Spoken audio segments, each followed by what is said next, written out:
Book 5. In the morning, when you find yourself unwilling to rise, have this thought at hand.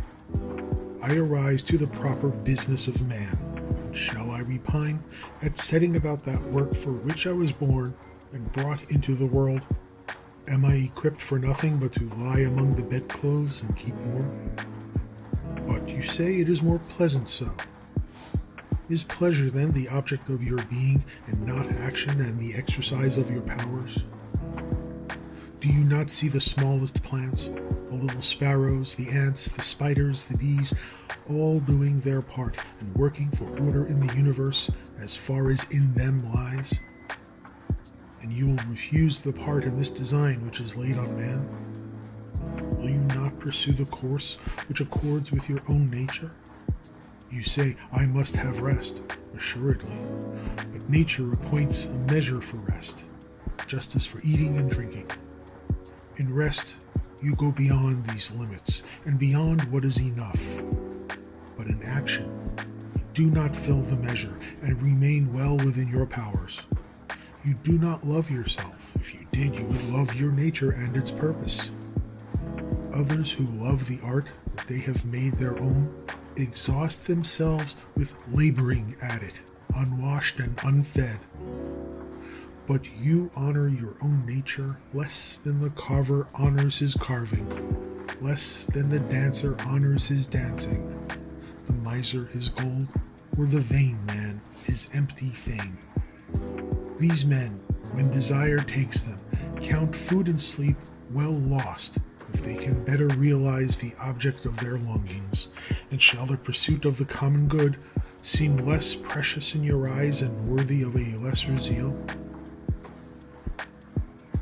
How easy it is to thrust away and blot out each impression that is disturbing and unfit, and forthwith to enjoy perfect tranquility.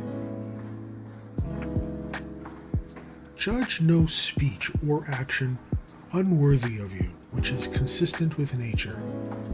Be not dissuaded with any consequent criticism or censure from others, but if the speech or action be honorable, judge yourself worthy to say or do it. Those who criticize you have their own conscience and their own motives. Those you are not to regard, but follow a straight course, guided by your own nature and the nature of the universe, both of which point the same way. I walk the way which is nature's, until at last I shall fall and be at rest. Breathing out my breath into the air wherefrom I daily drew it, falling on that earth whence my father drew his seed, my mother her blood, and my nurse the milk which nourished me, on that earth which has given me my daily food and drink through all these years, which sustains my footsteps and bears with me her manifold abuser. Men cannot admire you for your shrewdness. Be it so, but there is many another quality of which you cannot say, it is not in me. Display these. They are wholly in your power. Be sincere. Be dignified. Be painstaking. Scorn pleasure. Repine not at fate. Need little. Be kind and frank. Love not exaggeration and vain talk. Strive for greatness. Do you not see how many virtues you might show, of which you are yet content to fall short, though you have not the excuse that they are absent, or that you are unfit for them? Are you driven by some want in your equipment to be querulous, to be miserly, to be a flatterer, to reproach your body with your own faults, to cringe to others, to be vainglorious, to have all this restlessness in your soul? No, by the gods, you might have escaped these vices long ago. All your fault, then, is that you are somewhat slow and dull of comprehension. This you should strive to correct by exercise, neither neglecting your dullness nor taking a mean pleasure in it. Some men, when they have done you a favor, are very ready to reckon up the obligation they have conferred. Others again are not so forward in their claims, but yet in their minds consider you their debtor, and well know the value of what they have done. A third sort seem to be unconscious of their service. They are like the vine, which produces its clusters and is satisfied when it has yielded its proper fruit. The horse when he has run his course, the hound when he has followed the track, the bee when it has made its honey, and the man when he has done good to others. Make no noisy boast of it, but set out to do the same once more, as the vine in its season produces its new clusters again. Should we then be among those who, in a manner, not know what they do? Assuredly. This very thing implies intelligence, for it is a property of the unselfish man to perceive that he is acting unselfishly, and surely to wish his fellow also to perceive it. True, but if you misapprehend my saying, you will enter the ranks of those of whom I spoke before. They too are led astray by specious reasonings. But if you have the will to understand what my principle truly means, fear not that in following it, you will neglect the duty of unselfishness. This is a prayer of the Athenians. Rain, rain, dear Zeus, on the plains and plowlands of the Athenians. Man should either not pray at all, or pray after this frank and simple fashion.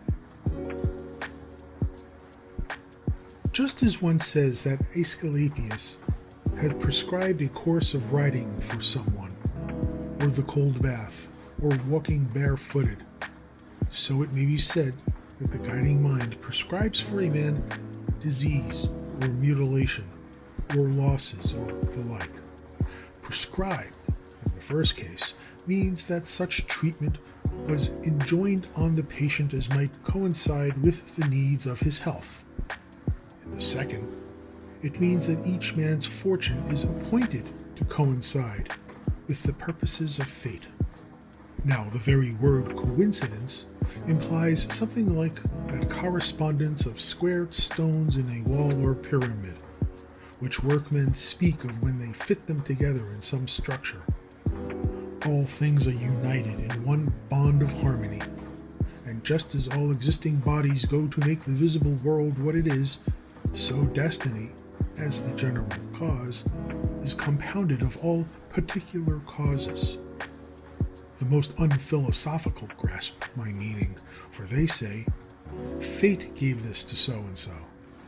This was appointed or prescribed for him. Let us then receive the decrees of fate as we receive the prescriptions of Aesculapius. He prescribes many things for us, and some of them are harsh medicines. Yet we obey him gladly in the hope of health. Conceive, therefore, that, for nature, the doing of her work and the fulfilling of her purposes are, as it were, her health. And welcome all that happens, even should it seem hard fortune, because it tends to the health of the universe, and to the prosperity and felicity of Zeus. He would not have brought this or that on any man did it not contribute to the good of the whole. Nor does any part of nature's system bring aught to pass which suits not with her government. For two reasons then you should content yourself with what befalls you. The first is that it was created and ordained for you, and was in a manner related to you from the beginning, in the weaving of all destinies from the great first causes. The second is that even what happens severally to each man contributes to the well-being and prosperity of the mind which governs all things, and indeed even to its continued existence. For the whole is maimed if you break in the slightest degree this continuous connection, whether of parts or causes. And this you are doing your best to break and to destroy whenever you repine at fate. Fret not, neither despond, nor be disheartened, if it be not always possible for you to act according to your principles of perfection. If you are beaten off, return again to the effort, and content yourself that your conduct is generally such as becomes a man. Love the good to which you return, and come back to philosophy, not as one who comes to a master, but as one whose eyes ache recurs to sponge and egg, as another has recourse to plasters, or a third to fomentation, and thus he will make no empty show of obeying reason, but find that it gives you rest.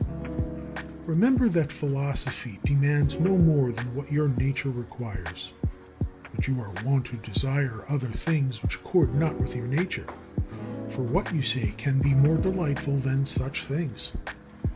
Is not this the very snare which pleasure sets for us? Yet consider if magnanimity, frankness, simplicity, kindness, and piety be not even greater delights, and what is sweeter than wisdom itself, when you are conscious of security and felicity in your powers of apprehension and reason.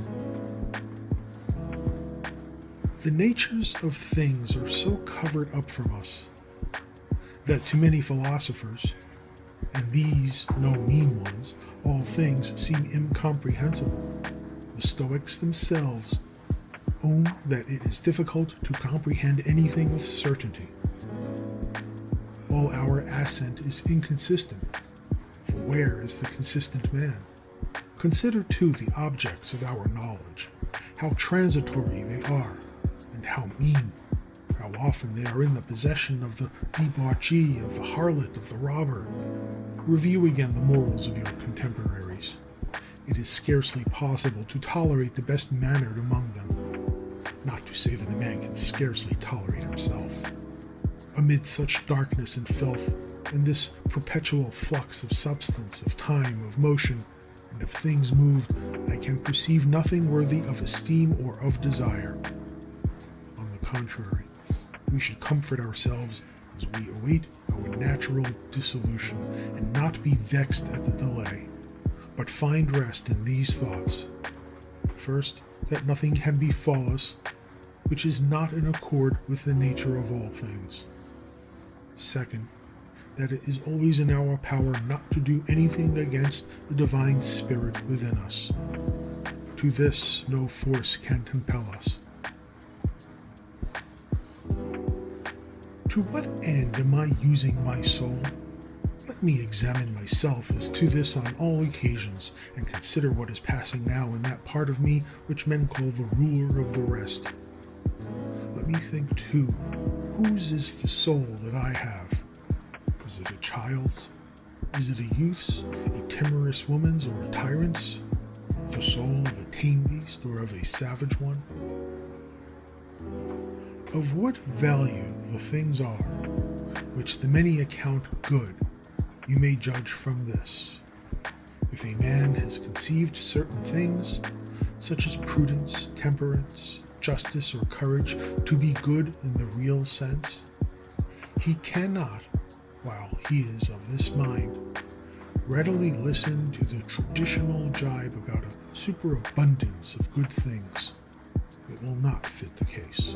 But when he has in mind things which seem good in the eyes of the multitude, he is perfectly willing to hear and accept as quite appropriate the raillery of the comic poet. Thus, even the ordinary mind perceives the difference. For if this were not so, we would not, in the first case, repudiate the jest as offensive, nor would we salute it as a happy witticism when applied to wealth, or to the opulence which produces luxury and ostentation. Proceed then, and put the question whether these things are to be valued and esteemed good, of which we have such an opinion that we may aptly say of their possessor, he has so many possessions about him that he has no place wherein to ease himself. I consist of a formal and a material element. Neither of these two shall die and fade into nothingness, since neither came into being out of nothing. Every part of me then will be transformed and ranged again in some part of the universe. That part of the universe will itself be transmuted into another part, and so on for all time coming. By some such change as this I came into being, likewise my progenitors, and so back from all time past. There is no objection to this theory, even though the world be governed by determined cycles of revolution. Reason and the art of thinking are powers which are complete in themselves and in their special processes. They start from their own internal principle and proceed to their appointed end. Such mental acts are called right, to indicate that the course of thought is right or straight. Nothing should be said to be part of a man which is not part of his human nature. Things that are not part of his essence cannot be required of him, and have no part in the promise or the fulfillment of his nature. Therefore, in such things lies neither the end of man nor the good which crowns that end.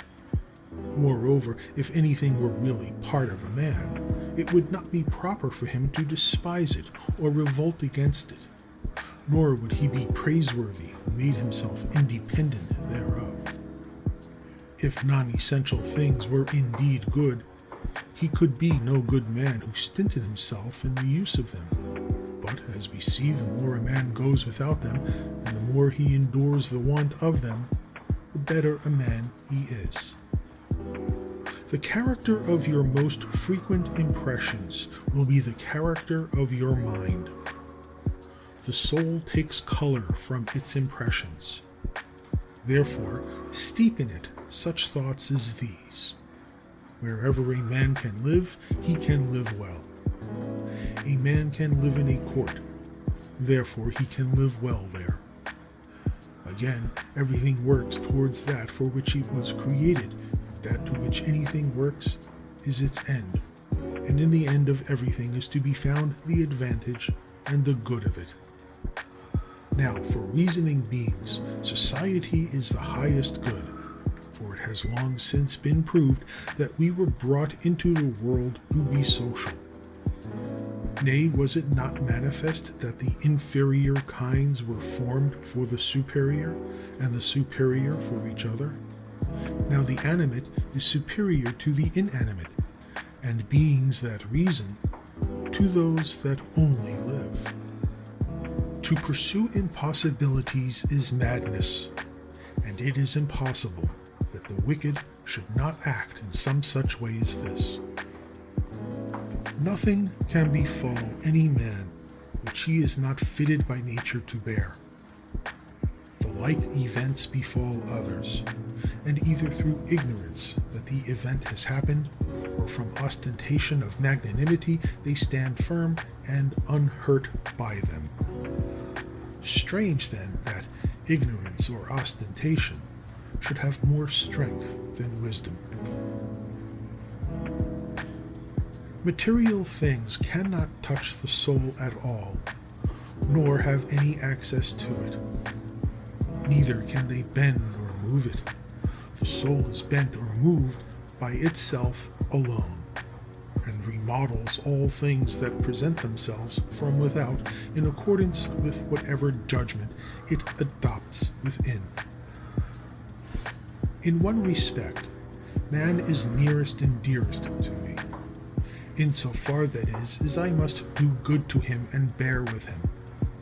But insofar as some men obstruct me in my natural activities, man enters the class of things indifferent to me, no less than the sun, the wind, or the wild beast. By these indeed some special action may be impeded, but no interference with my purpose or with my inward disposition can come from them, thanks to my acceptive and modifying powers. For the mind can convert and change everything that impedes its activity into matter for its action. Hindrance in its work becomes its real help, and every obstruction makes for its progress. Reverence that which is most excellent in the universe. And the most excellent is that which employs all things and rules all. Likewise, reverence that which is most excellent in yourself. It is of the same nature as the former, for it is that which employs all else that is in you, and that by which your whole life is ordered. That which harms not the city cannot harm the citizen. Apply this rule whenever you have the idea that you are hurt. If the state be not hurt by this, neither am I harmed. And if the state be hurt, we should not be wrathful with him who heard it. Consider where lay his oversight. Consider frequently how swiftly things that exist or are coming into existence are swept by and carried away. Their substance is a river perpetually flowing. Their actions are in continual change, and their causes subject to 10,000 alterations.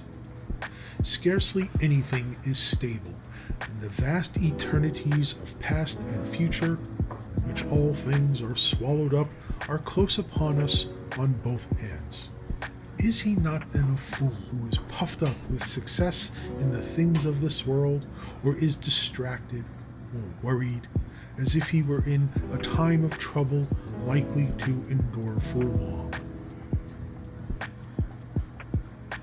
Keep in mind the universe of being in which your part is exceedingly small, the universe of time of which a brief and fleeting moment is assigned to you, the destiny of things and how infinitesimal your share therein. Does another wrong me? Let him look to that. His character and his actions are his own. So much is in my present possession and is dispensed to me by the nature of things, and I act as my own nature now bids me. Let the leading and ruling part of your soul stand unmoved by the stirrings of the flesh, whether gentle or rude. Let it not commingle with them, but keep itself apart, and confine these passions to their proper bodily parts. And if they rise into the soul by any sympathy with the body to which it is united, then we must not attempt to resist the sensation, seeing that it is of our nature. But let not the soul, for its part, add thereto the conception that the sensation is good or bad. Live with the gods. And he lives with the gods who continually displays to them his soul, living in satisfaction with its lot and doing the will of the inward spirit, a portion of his own divinity which Zeus has given to every man for a ruler and a guide. This is the intelligence, the reason that abides in us all. Are you angry with one whose armpits smell, or whose breath is foul? What is the use? His mouth or his armpits are so, and the consequence must follow. But you say man is a reasonable being, and could by attention discern in what he offends. Very well, you too have reason. Use your reason to move his, instruct, admonish him. If he listens, you will cure him, and there will be no reason for anger. You are neither actor nor harlot. As you intend to live at your going, so you can live here. But if men do not permit you, then depart from life, yet so as if no misfortune had befallen you. If my house be smoky, I go out, and where is the great matter? So long as no such trouble drives me out, I remain at my will, and no one will prevent me from acting as I will. And my will is the will of a reasonable and social being. The intelligence of the universe is social. It has therefore made the inferior orders for the sake of the superior, and has suited the superior beings for one another. You see how it hath subordinated and coordinated and distributed to each according to its merit, and engaged the nobler beings to a mutual agreement and unanimity. How have you behaved towards the gods, towards your parents, your brothers, your wife, your children, your teachers, those who reared you, your friends, your intimates, your slaves? Can it be said that you have ever acted towards all of them in the spirit of the line, "He wrought no harshness, spoke no unkind word"? Recollect all you have passed through, all that you have had strength to bear. Your life is now a tale that is told, and your service is all discharged. Recall the fair sights you have seen, the pleasures and the pains you have despised, the so-called glory that you have foregone, the unkindly men to whom you have shown kindness. How is it that unskilled and ignorant souls disturb the skillful and intelligent? What, I ask, is the skillful and intelligent soul? It is that which knows the beginning and the end, and the reason which pervades all being, and by determined cycles rules the universe for all time. In a little space you will be only ashes, and dry bones, and a name, perhaps not even that. A name is but so much empty sound and echo, and the things which are so much prized in life are empty, mean, and rotten. We are as puppies that snap at one another, as children that quarrel, laugh, and presently weep again. But integrity, modesty, justice, and truth, up from the wide-wayed earth, have soared to heaven. What, then, should detain you here? Things sensible are ever-changing and unstable. The senses are dull and easily deceived. The poor soul itself is a mere exhalation from blood. Fame is such a world as a thing of naught. What then? You await calmly extinction or transformation, whichever it may be. Until the fullness of the time be come, what is to suffice you? What else then a life spent in fearing and praising the gods, and in the practice of benevolence, toleration, and forbearance towards men? And whatsoever lies beyond the bounds of flesh and breath, remember that it is neither yours nor in your power. A prosperous life may be yours if only you can take the right path and keep to it in all you think or do. Two advantages are common to gods, to men, and to every rational soul. In the first place, nothing external to themselves has power to hinder them. In the second, their happiness lies in having mind and conduct disposed to justice, and in the power to make that the end of all desire.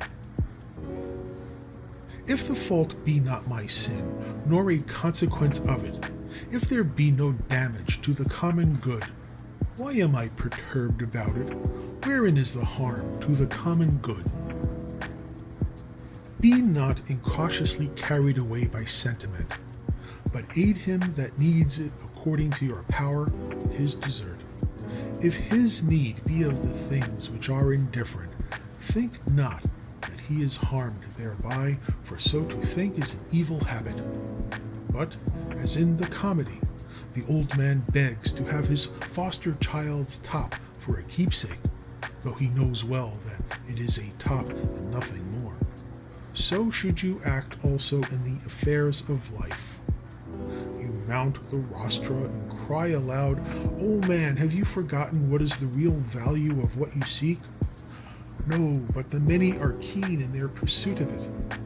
Are you then to be a fool because they are? In whatever case I had been left, I could have made my fortune. For what is it to make a fortune but to confer good things upon one's self? And true good things are a worthy frame of mind, worthy impulses, worthy actions. End of Book 5. Book 6. The substance of the universe is docile and pliable. The mind which governs it has in itself no source of evildoing. It has no malice, it does no ill, and nothing is hurt by it. By its guidance all things come to be, and fulfill their being. Act the part which is worthy of you, regarding not whether you be stiff with cold or comfortably warm, whether you be drowsy or refreshed with sleep, whether you be in good report or bad, whether you be dying or upon some other business. For death also is one piece of the business of life. And here as elsewhere, it is enough to do well what comes to our hand. Look within, let not the proper quality or value of anything escape you. All that exists will very speedily change, by rarefaction, if all substance be one, otherwise by dispersion. The guiding mind knows what its own condition is, how and upon what matter its work is done. The best revenge is not to copy him that wronged you. Find your sole delight and recreation in proceeding from one unselfish action to another, with God ever in mind. The ruling part of you is that which rouses and steers itself, making itself what it wishes to be, and making all that happens take such appearance as it will. All things are accomplished according to the will of universal nature. There is no other nature to influence them, which either comprehends the former from without, or is contained within it, or exists externally and independent of it. The universe is either a confusion, raveled and unraveled again, or else a unity compact of order and forethought. If it be the former, why should I wish to linger amid this aimless chaos and confusion, or have any further care than how to become earth again? Nay, why am I disturbed at all? Dissolution will overtake me, do what I please. But if the latter be the case, I adore the ruler of all things. I stand firm and put my trust in him. Whenever your situation forces trouble upon you, return quickly to yourself, and interrupt the rhythm of life no longer than you are compelled. Your grasp of the harmony will grow surer by continual recurrence to it. Had you at one time both a stepmother and a mother, you would respect the former, yet you would be more constantly in your mother's company. Your court and your philosophy are stepmother and mother to you. Return then frequently to your true mother, and recreate yourself with her. Her consolation can make the court seem bearable to you, and you to it. Keep these thoughts for meats and eatables. This that is before me is the dead carcass of a fish, a fowl, a hog. This Valerian is but a little grape juice. Think of your purple robes as sheep's wool stained in the blood of a shellfish. Such conceptions, which touch reality so near, and set forth the sum and substance of these objects, are powerful indeed to display to us their despicable value.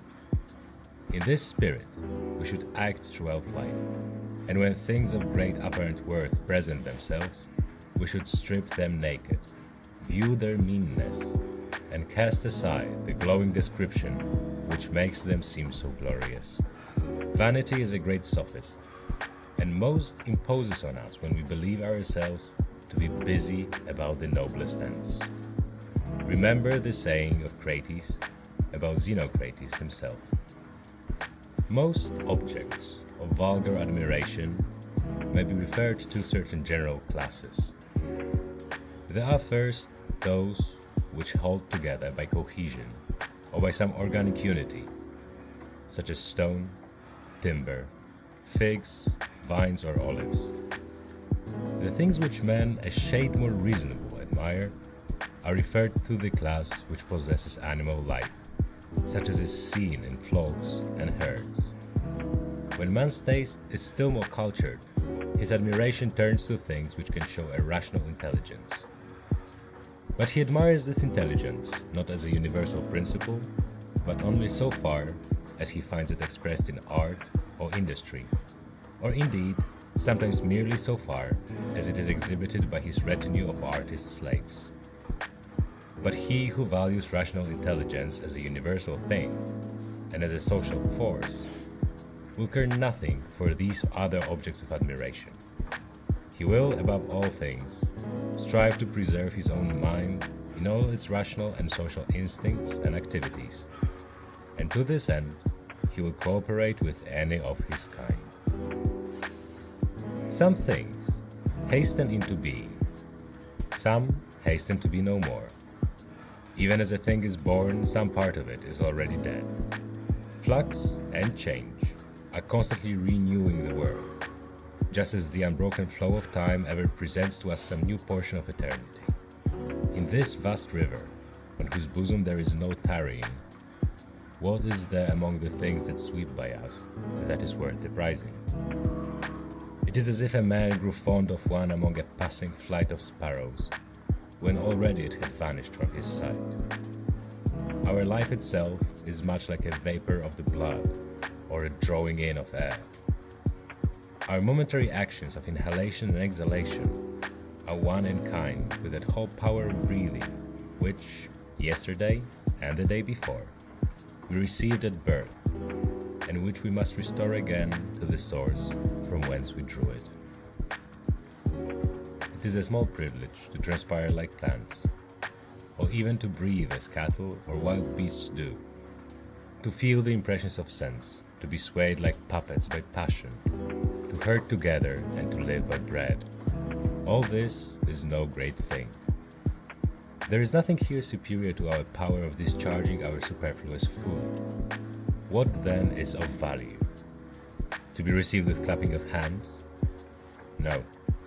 Neither therefore is the applause of tongues more valuable, for the praises of the multitude are not by the idle clapping of tongues. Dismiss the vanity called fame, and what remains to be prized? This I think, in all things to act, or to restrain yourself from action, as best suits the particular structure of your nature. This is the end of all arts and studies, for every art aims at making what it produces well adapted to the work for which it was designed. The gardener, the vine dresser, the horsebreaker, the dog trainer, all try for this. And what else is the aim of all education and teaching? Here then is what you may truly value. This well won, you will seek nothing more. Will you then cease valuing the multitude of other things? If you do not, you will never attain to freedom, self-sufficiency, or tranquility. You cannot escape envying, suspecting, and striving against those who have the power to deprive you of your cherished objects, no plotting against men who are in possession of that on which you set your heart. The man who lacks any of these things must of necessity be distracted, and be forever complaining against the gods. But reverence and respect for your own intelligence will bring you to agreement with yourself, into concord with mankind, and into harmony with the gods, whom you will praise for all their good gifts and guidance. Upward, downward, round and round the courses of the elements. But the course of virtue is like none of these. It follows a diviner path, well directed in a way that is hard for us to understand. Strange are the ways of men. They can speak no good word of the contemporaries with whom they live, yet they count it a great thing to gain the praises of a posterity whom they never saw nor shall see. As well might we grieve because we cannot hear the praises of our ancestors. If a thing seems to you very difficult to accomplish, conclude not that it is beyond human power. But if you see that anything is within man's power, and part of his proper work, conclude that you also may attain to it. In the gymnasium, if someone scratches us with his nails, or in a sudden onset bruises our head, we express no resentment. We are not offended, nor do we suspect him for the future as one who is plotting against us. We are on our guard against him, it is true, but not as against an enemy or a suspected person. In all good humor, we simply keep out of his way. Let us thus behave in other affairs of life, and overlook the many injuries which are done to us, as it were, by our antagonists in the gymnasium of the world. As I said, we may keep out of their way, but without suspicion or hatred.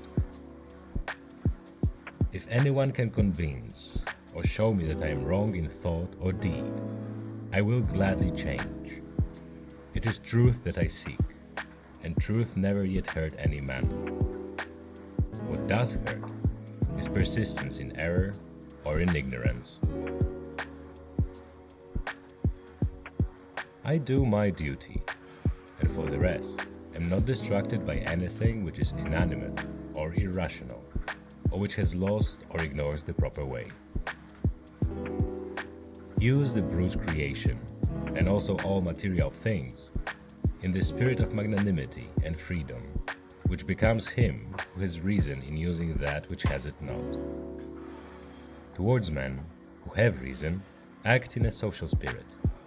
In every business, call the gods to aid thee, nor trouble how long this business shall endure. 3 hours spent therein may suffice you. Alexander of Macedon and his muleteer, when they died, were in a like condition. They were either alike resumed into the seminal source of all things, or alike dispersed among the atoms. Consider all the many things, both physical and spiritual, that are doing within each of us at the very same instant of time, and you will wonder the less at the far greater multitudes of things, even all that is, which exist together in the one and all, which we call the universe. Should someone ask you how the name Antoninus is written, would you not carefully pronounce to him each one of the letters? Should he then begin an angry dispute about it, would you also grow angry, and not rather mildly count over the several letters to him? Thus in life remember that each duty is made up of a number of elements. We should observe all these calmly, and, without anger at those who are angry with us, we should set about accomplishing the task which lies before us. Is it not cruel to restrain men from pursuing what appears to be their own advantage? And yet, in a manner, you deny them this liberty when you show anger at their errors. Men are assuredly attracted to what seems to be their own advantage. Yes, you say, but it is not their advantage. Instruct them then, and make this evident to them, but without anger. Death is the cessation of the sensual impressions, of the impulses of the passions, of the questionings of reason, and of the servitude to the flesh. It is shame and dishonor that in any man's life the soul should faint from its duty, while the body still holds out. See to it that you fall not into Caesarism. Avoid that stain, for it may come to you.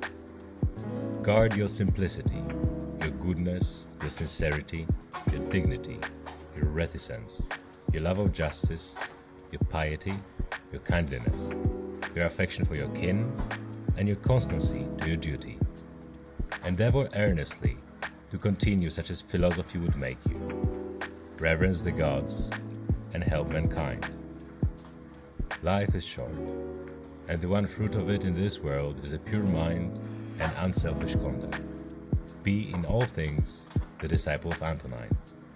Imitate his resolute constancy to rational action, his level equability, his godliness, his serenity of countenance, his sweetness of temper, his contempt of vainglory, his keen attempts to comprehend things, remember how he never quitted any subject till he had thoroughly examined it and understood it, and how he bore with those who blamed him unjustly without making any angry retort, how he was never in a hurry, how he discouraged calumny, how closely he scanned the manners and actions of men, how cautious he was in reproaching any man, how free from fear, suspicion, or sophistry, how little contented him in the matter of house, furniture, dress, food, servants, how patient he was of labor, and how slow to anger. So abstemious was his life that he could hold out until evening without relieving himself except at the usual hour. What a firm and loyal friend he was, how patient of frank opposition to his opinions, how glad if anyone could set him right, how religious he was, and yet how free from superstition. Follow in his steps, that your last hour may find you with a conscience as easy as his. Sober yourself, recall your senses, shake sleep from you, and know that it was a dream that troubled you. And, now that you are broad awake again, regard the waking world as you did the dream. I am made up of a frail body and a soul. To the body all things are indifferent, because it cannot distinguish them. And to the mind all things are indifferent also, which arise not from its own activities. All these are indeed in its own power, but it is concerned with only such of them as are present. Its past and future activities are indifferent to it now. No toil for hand or foot is against nature, so long as it is proper for hand or foot to do. No more then is toil contrary to the nature of man as man, so long as he is doing work appointed for a man to do. And if it be not contrary to his nature, it cannot be evil for him. How many are the pleasures that have been enjoyed by robbers, rakes, parricides, and tyrants? Do you not see how common artificers, though they may humor the public to a certain extent, cling to the rules of their art, and cannot endure to depart from them? Is it not grievous, then, that the architect and the physician should show greater respect for the rules of their several professions than man shows for his own reason, which he possesses in common with the gods?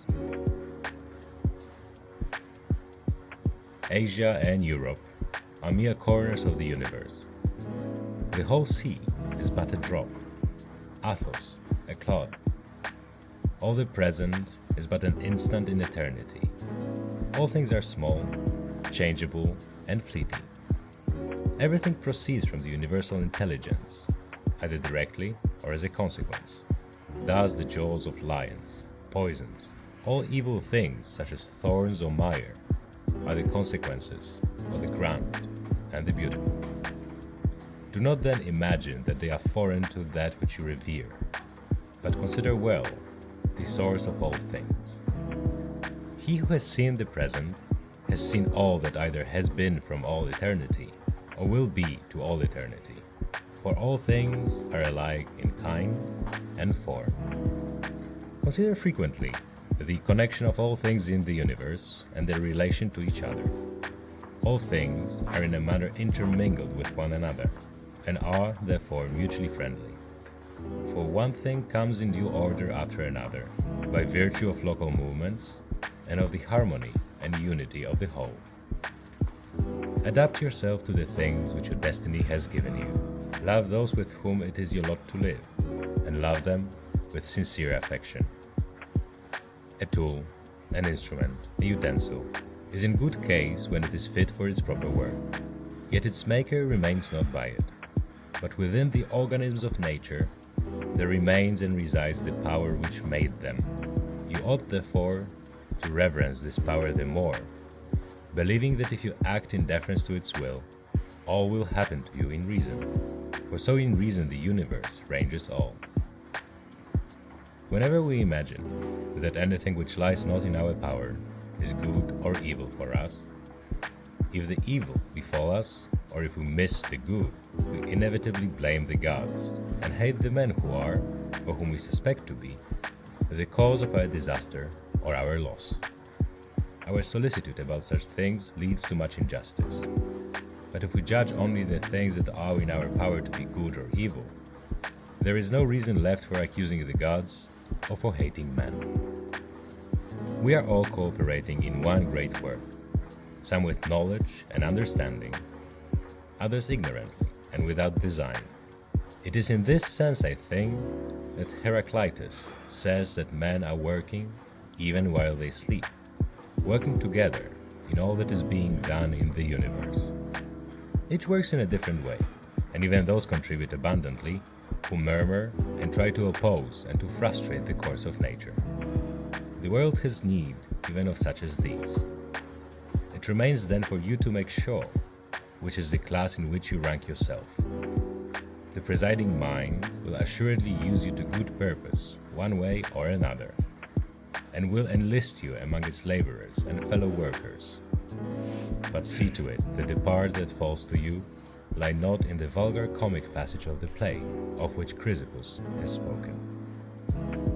Does the sun pretend to perform the work of the rain, or Aesculapius that of Ceres? What of the several stars? Are they not different, yet all jointly working for the same end? If the gods took counsel about me, and what should befall me, doubtless then counsel was good.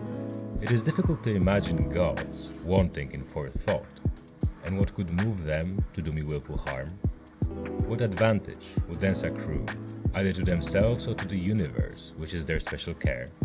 If they have not taken counsel about me in particular, they certainly have done so about the common interests of the universe, and I therefore should accept cheerfully and contentedly the fate which is the outcome of their ordinance. If indeed they take no counsel about anything, which it were impious to believe, then let us quit our sacrifices, our prayers, and our oaths, and all acts of devotion which we now perform as if they lived and moved amongst us. But granting that the gods take no thought for my affairs, I am still deliberate about myself. It is my business to consider my own interest. Now, each man's interest is that which agrees with the structure of his nature, and my nature is rational and social. As Antoninus, my city and my country is Rome. As a human being, it is the world. That alone, then, which profits these two cities can profit me. All that happens to the individual is of profit to the whole. This would suffice. But if you consider closely, you will see that it is also a general truth that all that happens to one man is of profit to the rest of mankind. Profit here should be taken in a somewhat general sense, as referring to things indifferent. In the amphitheater and other such resorts the same or similar spectacles, continually presented, cloy at last. It is even so in all our experience of life. All things, first and last, are alike and like derived. When shall the end be? Think continually of all the men that are dead and gone, men of every sort and condition, of all manner of pursuits, and of every nation, returned back to Philistine, Phoebus, and Origanian, passed down to other generations of the dead. We must all change our habitation and go to that place whither so many great orators, so many venerable philosophers, Heraclitus, Pythagoras, Socrates, and so many heroes have gone before, and so many generals and princes have followed. Add to these Eudoxus, Hipparchus, Archimedes, and other keen, great, laborious, cunning, and arrogant spirits, yea, such as have witly derided this fading mortal life, which is but for a day, as did Menippus and his brethren. Consider that all these are long since in their graves, and wherein here is the harm for them, or even for men whose names are not remembered. The one precious thing in life is to spend it in a steady course of truth and justice, with kindliness, even for the false and the unjust. When you would cheer your heart, consider the several excellencies of those that live around you. Consider the activity of one, the modesty of another, the generosity of a third, and the other virtues of the rest. Nothing rejoices the heart so much as instances, the more the better, of goodness manifested in the characters of those around us. Let us therefore have such instances ever present for reflection.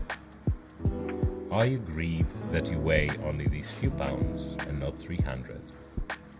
If not, is there greater reason to sorrow if you live only so many years, and no longer? You are satisfied with your allotted quantity of matter. Content yourself then likewise with the span of time appointed you. Try to persuade men to agree with you, but whether they agree or not, pursue the course you have marked out when the principle of justice point that way. Should one oppose you by force, act with resignation, and show not that you are heard. Use the obstruction for the exercise of some other virtue, and remember that your purpose involved the reservation that you are not to aim at impossibilities. What after all was your aim?